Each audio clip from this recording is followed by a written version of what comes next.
സാധാരണ കല്ലുമ്മക്കായി കിട്ടിക്കഴിഞ്ഞാൽ അത് നിറക്കലാണ് പതിവ്. അപ്പോൾ ഇന്ന് ആ പതിവൊന്ന് മാറ്റി പിടിക്കാമെന്ന് വിചാരിച്ചിട്ടുണ്ട്. അതിന്ന് കുറച്ചൊന്ന് എടുത്ത് വൃത്തിയാക്കിയിട്ട് ഇതുപോലെ തോണ്ടിയെടുക്കുക.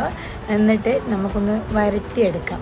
നമുക്ക് ചോറിനും ചപ്പാത്തിക്കൊക്കെ കഴിക്കാൻ പറ്റിയൊരു ഐറ്റം കേട്ടോ. അപ്പോൾ അതിന് വേണ്ടിയിട്ട് തക്കാളിയും ഉള്ളിയും വെളുത്തുള്ളിയും ഇഞ്ചിയും പച്ചമുളകും ഒക്കെ ചോപ്പ് ചെയ്തിട്ട് എടുത്തിട്ടുണ്ട്. ഇനി നമുക്ക് കല്ലുമ്മക്കായിലേക്ക് മുളക് പൊടി, മഞ്ഞൾപ്പൊടി, ഉപ്പ്, മീൻ മസാല ഒക്കെ ഇട്ടിട്ട് നന്നായിട്ട് മിനുക്കിയെടുക്കുക.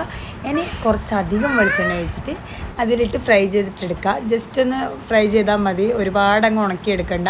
ഇനി അതേ വെളിച്ചെണ്ണയിലേക്ക് കുറച്ച് ജീരകം ഇടുക. ഇനി മസാലയ്ക്ക് വേണ്ട വെജിറ്റബിൾസൊക്കെ ഇട്ടിട്ട് നന്നായിട്ട് വഴറ്റിയെടുക്കുക. അതിന് കുറച്ച് വെള്ളം കൂടി ഒഴിച്ചു കൊടുക്കുന്നുണ്ട് കേട്ടോ. പിന്നെ ആവശ്യത്തിന് ഉപ്പ് ആദ്യമേ ഇട്ട് കൊടുക്കുന്നുണ്ട്.